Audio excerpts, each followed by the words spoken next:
Were you tied with elastic or something? I don't know. I was lying down and they tied me up.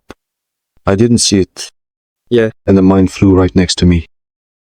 And it turns out there was a guy there and I fell on him and everything buried us. When I came to, I got out, but I still didn't realize that I was wounded. More and more. It should just be even, flowing straight out of it. So, That's it. That's enough now.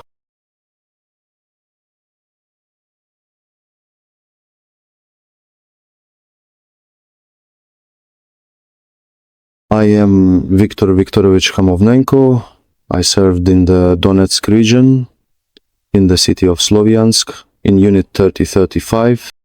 What kind of unit is that? It's a rifle regiment, specifically the 15th Rifle Regiment, a distinguished military unit. National Guard? National Guard, yes. Rifle Regiment. I served as an ordinary rifleman. Where were you drafted from? Where do you live? I live in Sumy region, the city of Shoska. I was called up to Unit 3022 in the city of Shoska, and it turns out in September of this year I was transferred to Slavyansk. I had 6 exits. This was the 6th exit. 3 in this direction, and 3 were in Kupiansk. Yes. Well, did you participate directly in the fighting or just sit under fire? Well, mostly we just sat under shelling because the mortars were hitting us really hard.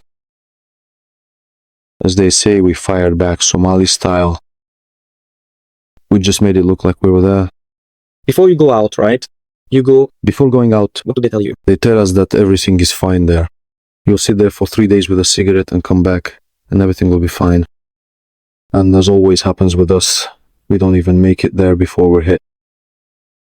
Mortars and anti-tank guided missiles are fired at us. Did you suffer heavy losses? Heavy. From our unit, well, from our company, only about 10 people who could walk made it out. The rest were either killed or wounded. And it was the same in the other companies. There are no people, no reinforcements. And at the positions where you have been, are the bodies of your soldiers lying there? Yes, I saw it. Many? Yes.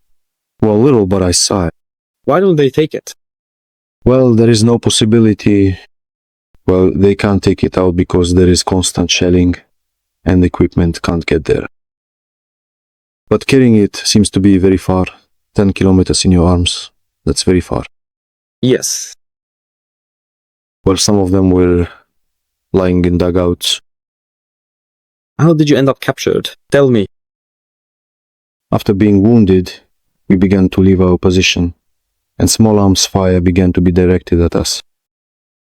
We retreated, and many of us from our group died there, as it were. My comrade and I went down through the ravine, hid in a ditch, and sat there quietly until nightfall, like mice, so that the birds wouldn't spot us, not our birds. We waited it out, and when it got dark, we went out into the grove and started walking. It turned out that we were going back and forth, and in short, with the concussion and everything, we ended up somewhere and completely lost track of where we were. We found ourselves being shot at from both sides. Well, we decided to just see what would happen. We started walking, shouting, with our hands up, that we were surrendering. Don't shoot. Your own people were shooting at you? Yes, our own were shooting at us too. Why? Well, at night you can't see who's who. And our own drones were dropping things on us too. Is it because they simply just did not want to surrender their prisoners like that at all? Maybe so. Because they tell us if we refuse to go, we are considered refusers, and it's straight to prison. 7 years in prison. We've already imprisoned 4 of them. Yes. From your unit? Yes, 4 people from our unit refused, and they were all jailed. Yes. Does it ever happen that people flee their positions? Sometimes they abandon their positions and leave. And then they somehow return to their units? Well, yes, they return them to their units and work with them. Well, they put moral pressure on them, and still. How so? Well, like hazing, that's what they do. You can sit, you can stand, this is forbidden, that's forbidden, everything has to be by the book. And then they keep pushing, and they still load people up and take them out again. And how do they motivate people to carry out tasks? Is it just threats, or is there something else? You are obliged to defend the motherland. And who exactly is it that says that? Anyway, I'm curious to know, Well, all the commanders. do the commanders themselves go to the positions? Number, the highest rank that goes is sergeant. There's no one above sergeant who goes. So how do they know what's happening at the positions? Well, they watch with drones, they watch everything from the drones. So look, this isn't your first time on the front line, right? You know how terrifying, filthy, and painful it is there? Yes. That there's no food, no water there. We sat there for days without water, without food, drank from puddles, drank from swamps, and ate bark. And do your commanders know about the situation? They know. We've called over the radio so many times, saying we need some supplies, we have nothing. Hang in there. We can't get you anything. Interesting. So, your family? I have a wife and a daughter. And where do they live?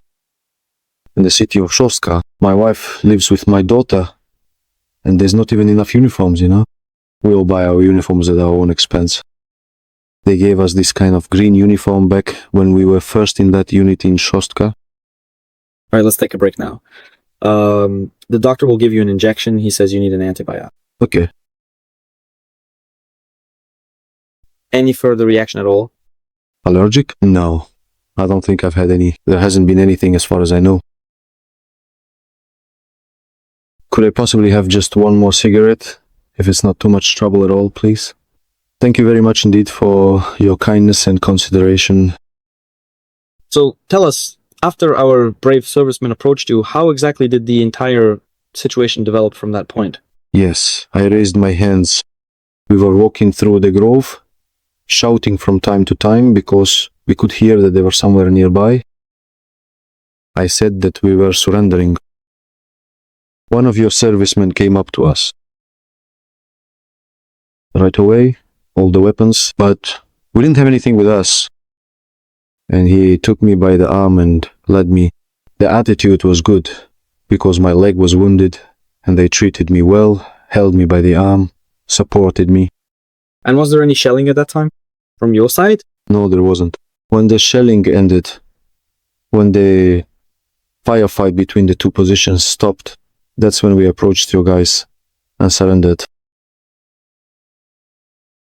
There was no more shelling. Did you receive medical assistance? Yes, thank you very much.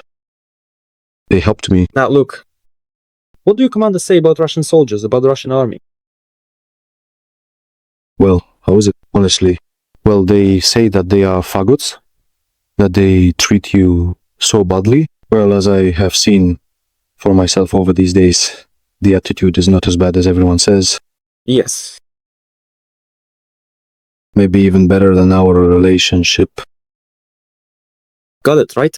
How significantly different is what your official propaganda shows you about the Russian military troops from what you have personally seen with your very own eyes? Yeah, exactly. It's nothing like what they show on television. And why do you think they do that? Well, maybe to turn our soldiers against the Russians, to create some kind of negative contempt.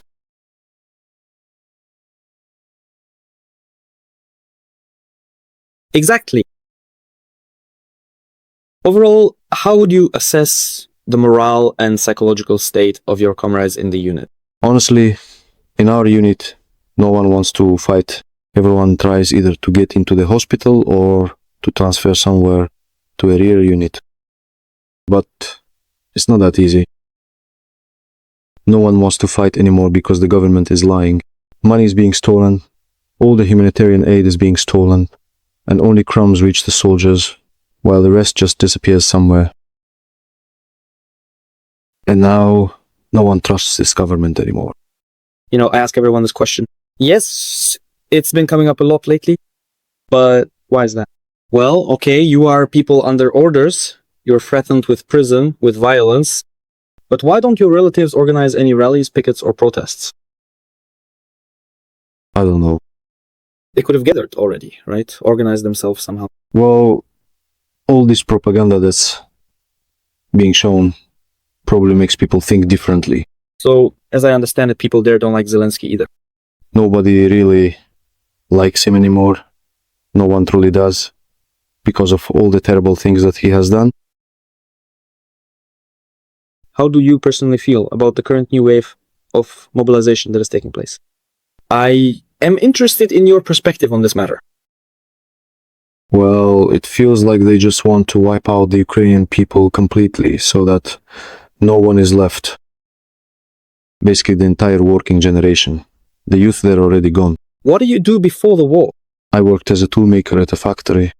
A hard worker. An ordinary hard worker. Yes.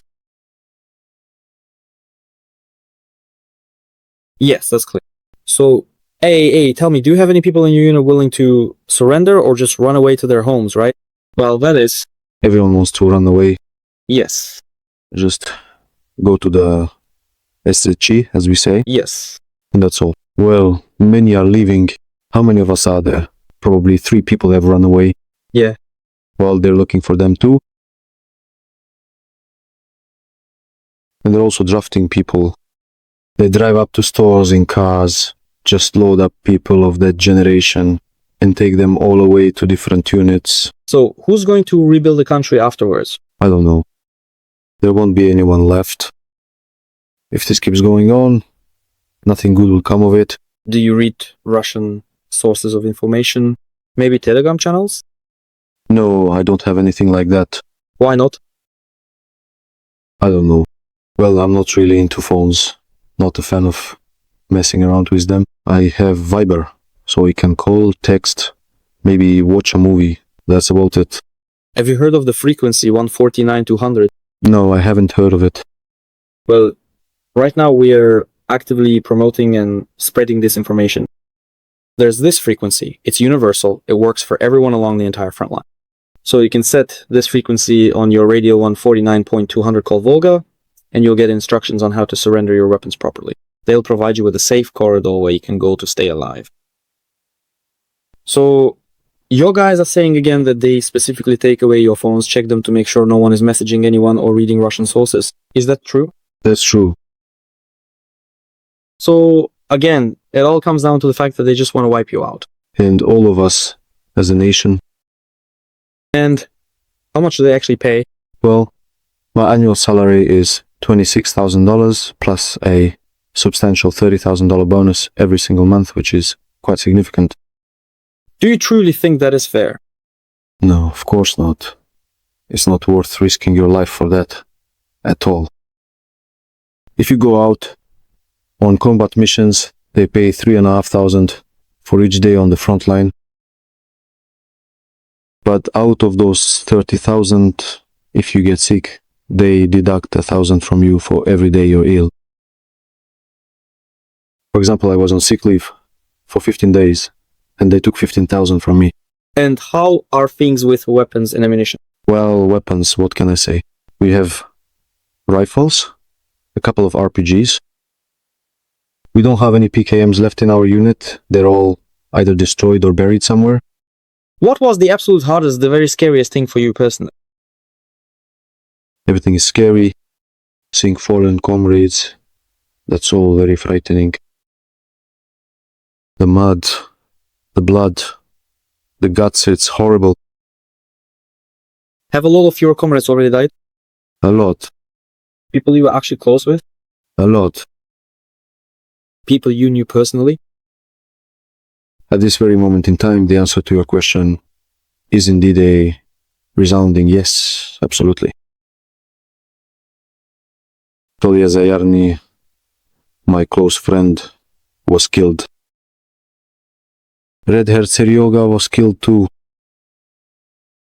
A lot. So many guys I knew personally. But, as they say, there were more. Anyone from your hometown? Well, those 2 guys were from our city. But in general, in Shoska, so many have died, they bring someone back every day. There are probably funerals at the cemetery every single day. It's expanded a lot. A whole lot. New cemeteries are even growing out in the fields.